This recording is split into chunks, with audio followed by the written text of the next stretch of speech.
Welcome to Be a Smarter Homeowner podcast, where you'll discover strategies to save money, save time, and be better organized in managing your largest financial asset and biggest expense, your home. Your hosts, John Bodrozic and Beth Dodson, who are co-founders of HomeZada, have been supporting homeowners for over 20 years. They are here to share with you their tips and suggestions, as well as interviews with industry experts, with the goal of helping you become a smarter homeowner. Now, here's your hosts, John and Beth. Hi, everyone. Thank you for being here for another episode of Be a Smarter Homeowner podcast. I've got the best guest for you today. I'm so excited to interview her. And one of my questions that I have for all of you is, what if the biggest thing affecting your health isn't your diet or workouts, but what's happening out inside your home? So with me today is Nicole Jacques, who is a home system strategist and the voice behind the House CEO philosophy, redefining what it means to run a home in today's world. Blending low tox living, wellness, and operational simplicity, she helps people move from overwhelm to clarity through systems that support their home and their health.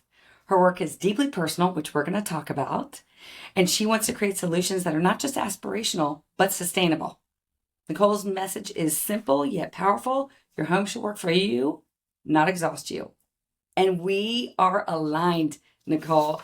I reached out to you and your team when I saw you on the Sarah Jane Ho podcast, and I was like, this woman is speaking my language. I'm so excited. We're coming at it from slightly different areas, but we're speaking our language. And for those of you who are on the video, by the way, you just missed Mabel. That's Mabel, the little dachshund. And so here she is again, in case you need to see a little puppy love, because I'm all about puppy love. But one of the things I wanted to get into, Nicole, is you start talking about detoxing your home and what have you after a personal situation that happened to you. Can you explain a little bit about that? Because what most people don't know is most companies and initiatives are started out of personal need. Absolutely. Thank you, Beth, for having me. I'm so excited to be here. Mabel's excited to be in my lap chatting too. So if you hear her, she's just saying hi. She's a little 16-week-old mini dachshund, which is actually part of my wellness journey too, because dogs are just the best. Totally. Honestly, such an energy changer for the house. So you're right. It wasn't one single light bulb moment that was like, haha, I'm going to low tox my entire life. It started when I got pregnant with my son. And I thought it was really weird that I couldn't eat sushi or deli meat when I was pregnant, but I could eat sushi or deli meat when I was not pregnant. Totally. And I thought, that's weird. Why? And yes, you can go into the science of all of it, but I realized that there were so many other things behind these restrictions during a very sensitive, vulnerable time in life. And I thought, well, pregnancy is not just the only single vulnerable time in our lives. So that kind of started me looking into things. I wouldn't say it was my deep dive. My deep dive came when I got diagnosed with an autoimmune disorder called eosinophilic esophagitis. I choked. I was on vacation with my husband post-COVID, so it should have been relaxing, no stress, lots of good sleep. So I probably shouldn't have been having an autoimmune flare, but it was indicative of something deeper in my body needing attention. And so anytime anything happens to me medically, anything, I think, well, what in my environment may be affecting that? Totally. An environment is more than just your diet, what you're eating, and your exercise, which is always what they ask. Do you smoke? Do you drink? Do you exercise? How many cups of coffee are you having? And I'm always like, please get off my coffee intake. But everything else, I can tell you, all those pieces they ask you at intake are really a larger picture. I wish that they would write, what dishwashing detergent do you use? Yes. Because those are major factors in any health journey when you're looking to lower inflammation. And so that's when it started and it kicked off. And I really haven't been the same since. I just went, lower tox to the lowest tox to as clean as no tox as I can be. Now, so one of the things that you talk about is low tox. What do you define as low tox and lowest tox? It's a really good question. So the problem here is the industry does not make this easy to identify, right? Correct. So The problem lies in the marketing and the advertisement and the propaganda of how we bring a product to market and then exactly that, market it to you. Yes. What I always consider to be lower tox is that you have, 5 major toxins taken out of it. So it depends what we're looking at. But for example, let's just take I could take a lot of things. Yes, I know. Help you, I'm in the same boat. and help you degrade them. But you want to make sure any sort of cleaning supply doesn't have a VOC effect, which is basically that when it's in the air and it gets in your lungs, it can be an irritant. This is as easy as looking for the warning label on the bottle that says do not inhale, even though it's a spray product, right? There are a multitude of other ingredients that we really like to call out. I actually have a book coming to market come January 27 that's a cleaning cookbook, and it takes you through a longer list. This is lower tox, this is lowest tox. Lowest tox is when you're looking at really the ingredients plus who's making the formula. Oh, yeah. So if you're going mom and pop and small, check, that's lowest tox typically. And you're looking at the ingredients and making sure it's simplified, small, easy to understand, and you don't have those major toxin load contributors in it. That's how you know it's lowest tox. Because unfortunately, we have all these great products that have come to market and then been bought up by Yes. larger conglomerates. And now what we're finding is they're adding in more sustainable or copolymers, things that end up making the product last longer on the shelf. And those synthetics are not low tox. So there's a lot of confusion in the market. I always say, visit my website. I have lists there so you can kind of get a gauge on what you're really looking for. But the best thing you can do truly, and a lot of things, is make your own.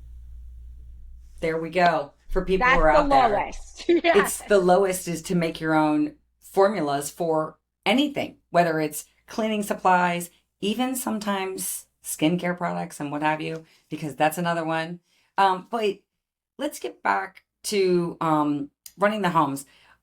If people don't have the time and they feel overwhelmed, because I'm excited for your book to come out in 27, but until then, if they feel really overwhelmed, and I've had this with many of my friends, they're like, but wait a second. First of all, I've got to your point, deep dive and understand more of what I'm actually bringing into my house and what the effects of it are on me personally, my family, etc.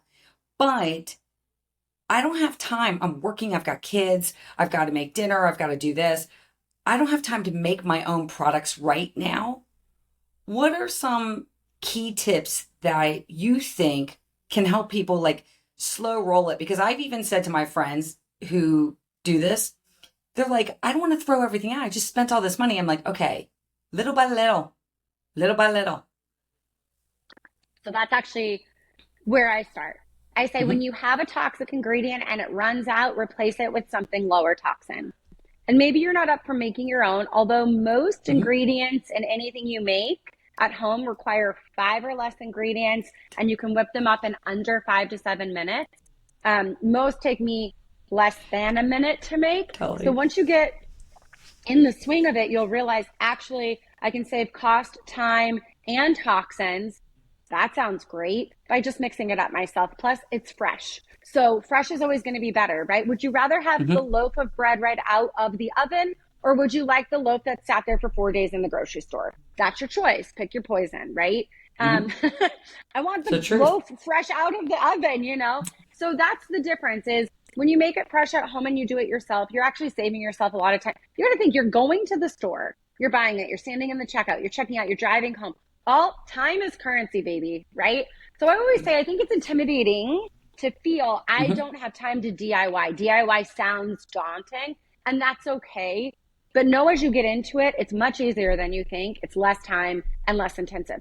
I will say I would start with 3, an all-purpose cleaner that is really clean that you can buy. There's some great brands right now that I love that are small, like Koala Eco is one of them. They do an excellent line. It actually smells delicious and there's no synthetic fragrances in it.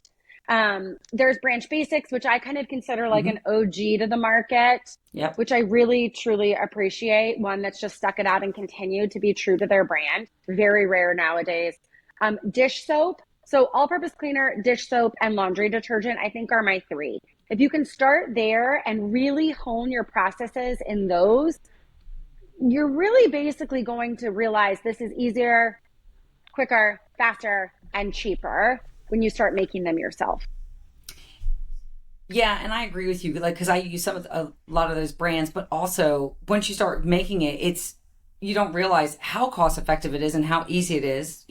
Something as simple. And I know this isn't a beauty podcast, but for the ladies out there and men out there, I recently just made my own dry shampoo, and it was so easy. I'm like, what? And it smells good. I'm like, you can't make this up. So No. that leads us into smells. Yes. So a lot of people think they can mask some of the problems in their house with fragrances, candles, plug-ins, what have you, whatever the case may be. Now, let's talk about fragrances, because I've heard my own concepts on this, but they're in the air and they affect not only our bodies, but also even the air quality in our homes. And it can get into our walls, and it can get into our fabrics, our carpets, etc. What is your take on fragrances, and what can we do to avoid certain fragrances, but then bring in other things that could be healthier for us? Yeah, I'll give you the low tox swaps at the end. Yeah. I will give you my bet on fragrance. So fragrance on a label is legally protected, a trade secret. So they cannot technically share what makes that synthetic fragrance, what exactly it is, because it's trademarked for the majority of fragrance, big fragrance out there. Big fragrance is like 1 to 2 companies, by the way. That's it. And they control every fragrance from Tide all the way down to the perfume you put on in the morning. So many fragrances are endocrine disruptors, right? They're affecting your hormones. And typically we think like, hormones, like I'm in my 20s, I'm fine. No, actually, this is a really delicate time for you to pay attention to your hormones. Excuse me. I see this a lot in teens. Teens want to smell good. It is a highly vulnerable time for them to have an endocrine disruptor on very sensitive areas of their bodies, right by their thyroid, which for male, very important. Female, vastly important. They mimic and interfere with these hormones. And then phthalates are the biggest ones that you've heard if you're in a low tox deep dive. They commonly are used to make the scent last longer, right? Everyone is like, have you seen the hack where you put Vaseline in your perfume and then it stays longer because it, has the moisture and it stays on your skin and you smell good all day? I'm going to tell you right now, no, like that is no is a complete sentence on that one. So for me, I think, yes, there are the volatile organic compounds, the VOCs within perfumes and fragrance, which off gas and get in your, not only your lungs, but like it affects the rest of your body. But I think for me, people don't really truly understand what it's doing. They think like, how can a little spritz of something really cause havoc on my entire body? But if we look at fertility rates right now, specifically in the United States, they're at a staggering number, of decline and fertility issues, and throwing the kitchen sink at it with other medications that effectively, dysregulate your hormones even further. When really, if you just start low toxing some of these things out there that it's not like it's a conspiracy. They are known endocrine disruptors. The science is out there for you to look at. They know this. If you can eliminate those within your home, specifically your nest, you'll see other things improve, not only in your health, your fertility, and your overall wellness, but in your mood and even in your neurological senses. So synthetic fragrance does not clean the air. You said it perfectly. It masks it. And then what happens is you're basically still living in that scent. It's just you're nose blind to it. This is what I always say. People are like, oh, tell me about scent. How, when I go away on vacation and I come back, my house smells awful. And I'm like, yeah, that's the Febreze wearing off. Like, That's actually what your house smells like, because it's not clean. Clean smells like nothing. Correct. Clean smells like nothing. So if I do want a fragrance, a scent in the home, I'm having friends over and I just want someone to walk in and be like, it smells good in here. I have 3 tips. One, you can get a simmer pot, just a regular pot. You can buy a glass pot and make it look really pretty. And you can add cinnamon sticks, apple slices, oranges. This basically slow simmers on your stove. And if you've ever made bacon on the stove, you know how potent it is, right? You're like, oh my gosh, my stove makes a lot of scent in my home. Well, it does the same when you put pretty yummy organic things in water. It does the same thing. The steam uplifts and it goes into the air, and it's totally endocrine disruptive free. Another one is I like to take a baking dish and put vanilla extract and water in it and just run the oven low, let it heat up, and it'll make it smell like you're baking cookies. People are always like, what are you baking? I'm like, water and vanilla. So, these are 2 great tips. The best tip beyond deep cleaning whatever is causing the smell is open your windows and doors for 10 minutes. Yes. Let the air come in. Stagnant air doesn't smell good. It is actually known to cause other airborne illnesses. Yes. When you have stagnant air, it's like dead air, okay? When you have circulating air, whether it be through an air scrubber, air filter in your home that's really taking out all the gross, icky things you don't want in your lungs, the windows and the doors are a great substitute. And these are 3 ways you can instantly make a low tox swap to make your home smell good for when you really need it without causing hormone havoc. Yes. And what most people don't know is our hormones, not only for fertility, they also affect us as we age as well.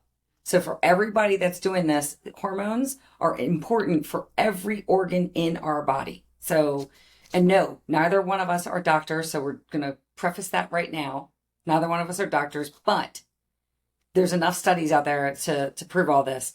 Now, a lot of people, they come into their homes and they become overwhelmed because there's a lot of tasks they have to do. And of course, our company, HomeSala, is also telling them, you got to make sure you take care of it because you want to make sure it is healthy and safe for you. One of the things that you may see with some of your customers and the people you talk to is they feel overwhelmed. How do we come together and reduce that overwhelming feeling so that they can still enjoy their home? So outside of low toxing it, you're just talking about overall house overwhelm. Okay. Well, I'm going to give you the reason we have house overwhelm in a few sentences. Perfect. We were never taught this. There was no home ec growing up. Correct. There was no, let me teach you how to take care of your home. There was no class even on how to balance your checkbook. I mean, that's how I'm dating myself now, but let's really talk about it. So unfortunately, we learned a lot of this education, public education, even private education, and they failed to teach us things that were important via trade. How to change your oil, how to change your tires, how to change your air filter in your home, how often you do need to deep clean the filters that are on your gas range or in your microwave or the filter in the dishwasher. And they expect that humans all have infinite amount of time to read a handbook that is the size of the dictionary. And it's almost like they know, maybe if they don't read the dictionary, it'll break sooner and they'll need to replace it. I'm just saying. So what ends up happening here is we have a huge knowledge gap, knowledge gap. Agreed. And no one's out there saying, I got you. I can help you. I've created the class you've always wanted to take. Because, it sounds daunting. No one's like, oh yeah, I need to learn how to do my air filter. But they're like, who can I call? Is there an Uber of filters to come on over and fix it for me, right? We're the generations now that are like, who do I call, right? It's not, oh, let me call my dad. Let me call the neighbor. Some are very gifted with husbands who know this, but I don't like that. I want to switch. I want to hear that there are women that are like, oh no, my wife does all that and she knows how to do it. Like, where's the switch? Just saying. So I think for me, your home is supposed to be your safe place. It shouldn't feel like a second job. It really shouldn't. No. And it should be treated holistically. unfortunately, they don't have like a timer on the iPhone. If you're listening, please make this, that says, hey, it's time for your medical checkup on your home. Mm-hmm. Right? They do it really well for me. They tell me, you need gynecology, you need this, that, time to get another pap smear. Like, I know that, and I have random messages that pop up that tell me I need to do that. They also want me to go and get my teeth cleaned every 6 months, and they're really good about following up there. But who is following up to say, this is how we make our home healthy? Nobody. So I share a lot of these tips on my social media platform, because I feel like people don't know. They're like, how do you spring clean? I'm like, well, you're spring cleaning because you were not winter cleaning. Like, now we're just like, throw out everything or rearrange furniture and hope it, like, that's not the solution. You're creating the overwhelm. Correct. So what I like to do is, practicality is what actually helps. You know, shrink the surface area of things. Fewer products, fewer things, fewer decisions. These are all a step in the right direction. Simplifying your cleaning lineup or your home lineup of what needs to be done isn't lazy, it's just smart. Totally. No one comes in every day and says, wow, Nicole, you did 17 things for your house. High five. I would also like a reward system for taking care of my home. You know, if anyone would like to create this or co-partner on it, I'd like to talk, because I would like someone to send me flowers after I do the major overhaul of my tall ceiling, you know? Totally. Some of us like praise. So, you know, the home is just this monotonous thing that we view as the second job. But when we put routines into it, which is something I'm very big on, routines over motivation, it becomes simpler, right? Like, you write down everything that you're mentally tracking, and all of it, and seeing it on paper is very validating, right? Which is something we're lacking in taking care of your home. It makes it shareable, delegatable. Is that a word? I think it is. And that helps lessen the load, right? My 10-year-old can help me take care of the house.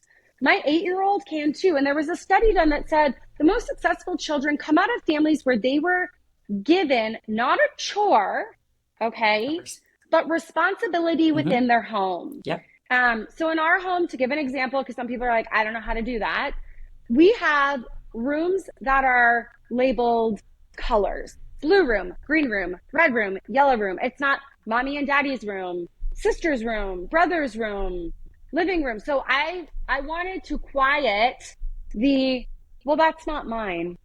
Yes, it's smart. Right? And I just thought, well, if we're all living here, then it's not just mommy's job, right? It's all of our jobs to take care of our home. So lowering the standard in the right places is my last tip. Lower your standard. Martha Stewart, love you for a lot of reasons. Perfectionism was not one of them. I think it's very hard to grasp that, right? Like, I would follow Martha for so many things, but for the idea that my house needs to look like it's on the market tomorrow, like, the stress of that in my body is too much. So my biggest thing is lower the standard. Not everything needs to be deep cleaned right away, believe it or not. Not everything needs to be perfect.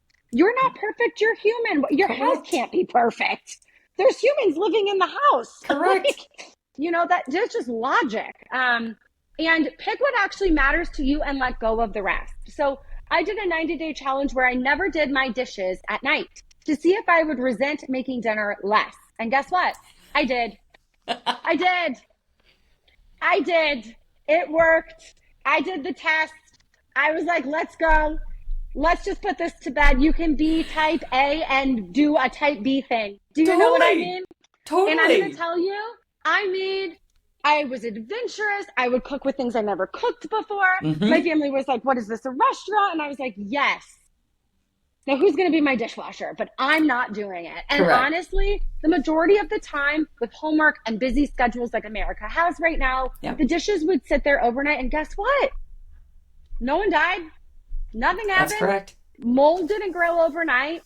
Like, it was okay. We did it in the morning. We went on with our day. And guess what changed? Me and my attitude and my well-being. And that's important to acknowledge.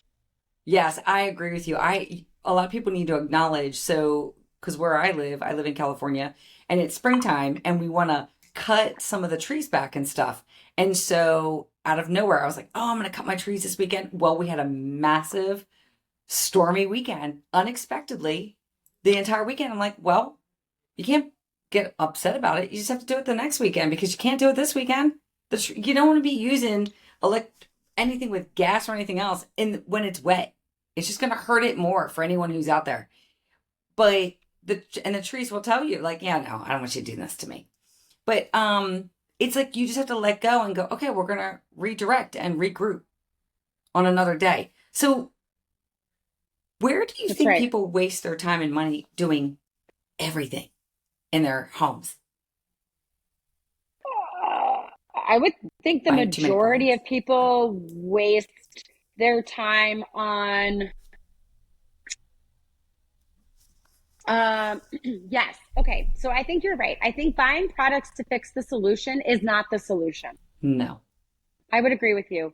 That Windex can only be used for the window, but not in any other parts. You need to buy Yeah. another cleaner, and that's really not going to get off the dirt and grime. So we need to buy one more cleaner. Yeah. That is out of control. We've been sold that cleaning, every little detail in the home requires a different product. That is not true. Mm-mm. I clean an over 4,000 square foot home myself with steam and 7 different products that I buy from the store. Brilliant. Baking soda, like Castile soap. It's Mm-hmm. completely non-toxic, pet and kid safe. And I probably have a cleaner home than most Americans do, period. And I would like someone to come in and test that because I stand on That's ceremony brilliant. when I say it. The overwhelm of thinking that cleaning needs a different product, a spray and wipe solution is not, it's just not reasonable. That's just great marketing and you've fallen victim to it. Yeah. So I would say people are buying too many things to fix problems. They just don't, back to the education gap, they just Yes. don't know what to do with, right? I would also say they waste time and money on trying to make it look pretty. Hear me out. There is a I'm gonna time and listen. place. My coffee table is gorgeous. It is slate and it's wood, and my husband loves it. It is not practical. I ding my shin on it almost 5 times a day. The dog now runs under it and hits her head, and she's a dachshund. So this is saying a lot about this coffee table. Okay, guys? And he loves it, and it sparks joy for him, but it is not functioning. And every time people walk in, they're, oh, that's beautiful. I do not care. My shin begs to differ, right? Make your home functional. Make your home Without a doubt. functional. Yes. The more you have out on your counters to make it decorative, the more dust, the more bacteria, the more Mm-hmm. grime, the more pollen spores accumulate in that area. So be very picky, choosy about what decorative actually looks like and what it really does Agreed. for you and your family versus making it look pretty. No, couldn't agree with you more. I mean, this is a big deal. We're also telling people keep it simple. It's the house is already I refer to the house as a comprehensive building of all these materials, some of which you never see because they're behind walls. And you've already got this comprehensive system that I think is like a family member because I love my home so much is do you want to add more complexity to your life and or to the process of maintaining this glorious thing that you've just invested in? That's exactly right. So if it sparks enough joy for you to think, well, I'm going to clean it every 3 days. That's how much I love looking at that on my counter. Then by all means do. But that's what it requires to Yes. upkeep. Yes. So you bring up dust, Yes. pollen spores, etc. And I think I have 2 questions around this, but what are the most important health risks you think the home can create if people aren't caring for it? Fire. Oh, Fire. totally. So lint traps, your lint Oh. trap and duct are supposed to be cleaned every 18 months. Mm-hmm. Raise of hands right now on who has cleaned out their lint trap.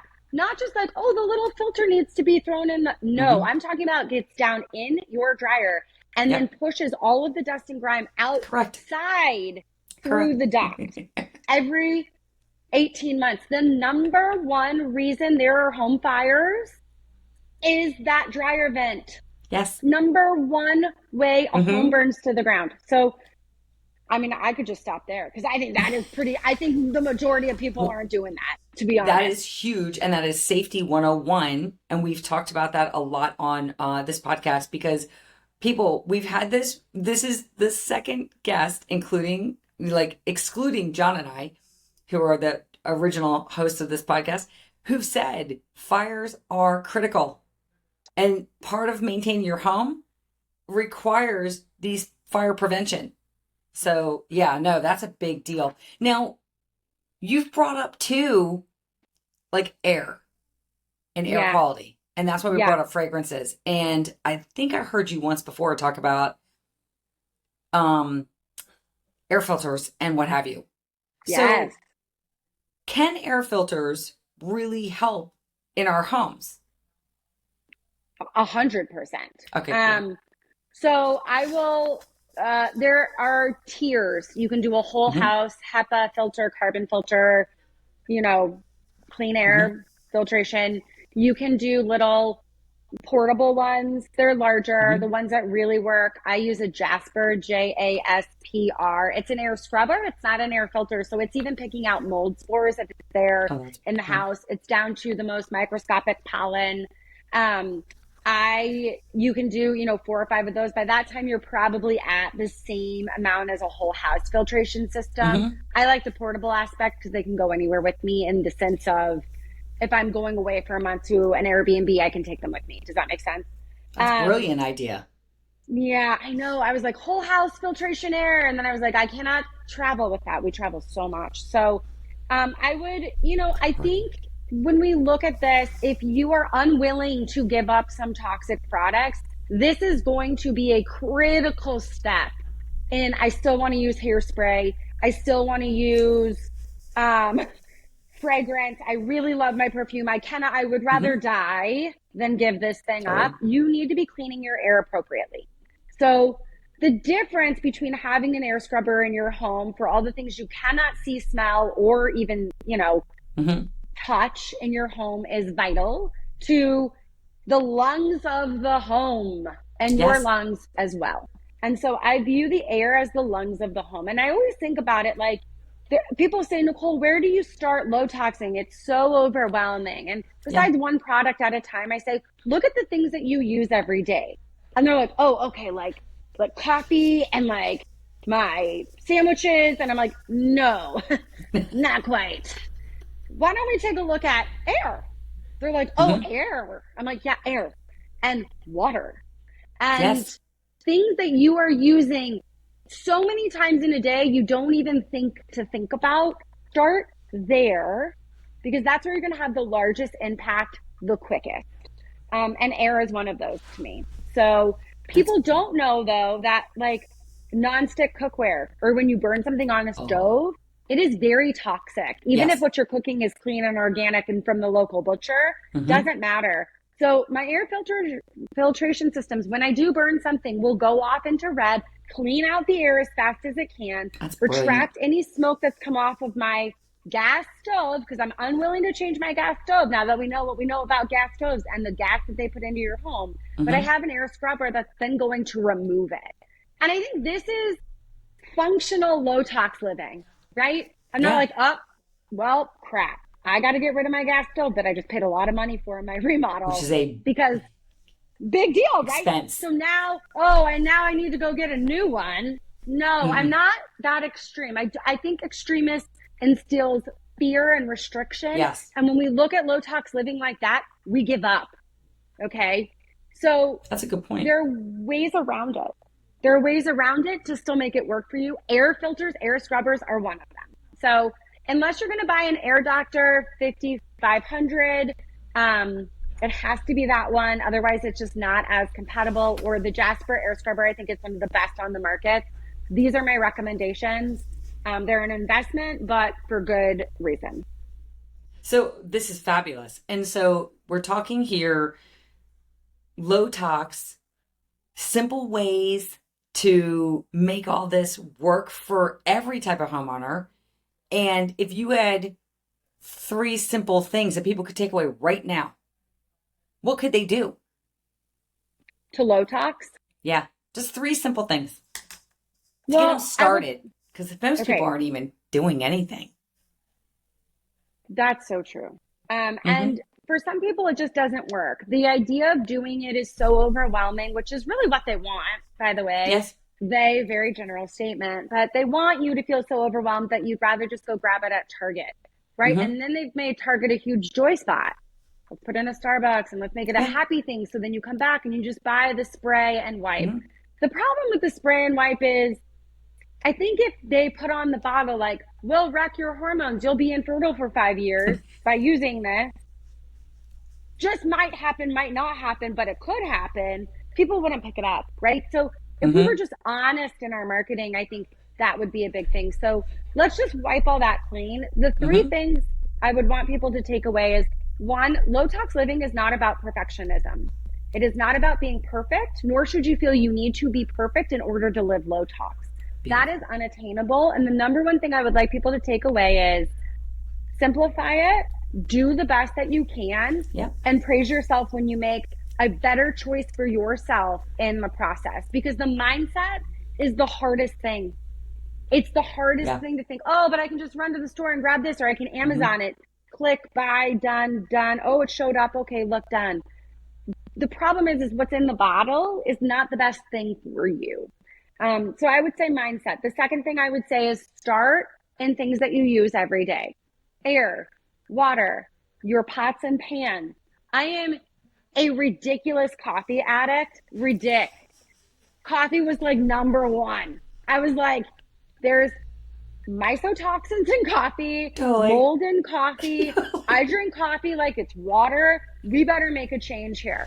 So coffee was a big one for me. Yes. You know, other people are like, look, I live low tox. I love Diet Coke.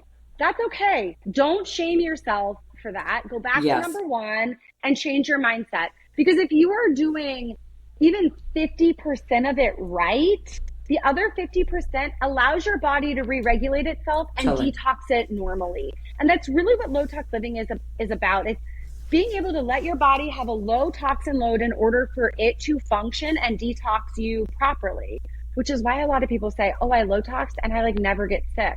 Well, you may be getting sick, but your body's now able to fight it better, easier, and more efficiently.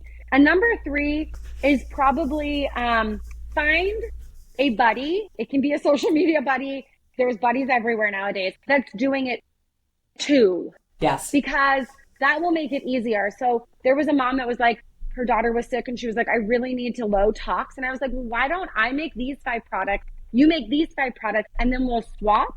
And she was like, that makes that so much easier. Like, are you willing to do that? And I was like, absolutely. And so we just swap those bottles every 2 weeks. And then we have what we need and it made it lessen the load where you can, you know? Oh, brilliant. Yeah. You're bringing community together. Yeah, man, imagine that. Oh my gosh, we're going to build better communities around all of this. That is fantastic. So, this has been amazing. I am so excited. I mean, like I could sit here and talk to you for like 5 hours, but really that's just not going to make it happen. So how can people find you? I already know, but please tell everybody how they can find you because I'm so excited that they actually connect with you. Yes. So I have a website. It's www.NicoleJacques.com. You can find me on Instagram, TikTok, Pinterest. You can find me at it's Nicole Jacques. And those are probably the best 2 avenues to find me at currently. There's a book. It's a non-toxic cleaning cookbook that's coming out January 27. That is exactly what I've talked about. Filling the knowledge gap, making it easy, attainable, and giving you all the tools in your toolkit to feel empowered to do it yourself and make it easy and fun. Oh, that's so fantastic. Thank you so much, Nicole, for being here. I was so excited for this call. And for everyone else that's watching, thank you for being with us on Be a Smarter Homeowner podcast. And stay tuned for our next podcast that will be out shortly. And if you like this, if you think anyone could use low toxing, please share this and please like this. And we look forward to seeing you the next time. Have a great day. Thank you for listening to the Be a Smarter Homeowner podcast. Visit beasmarterhomeowner.com to sign up for our newsletter and find out more about software to help you save time, save money, and manage your home.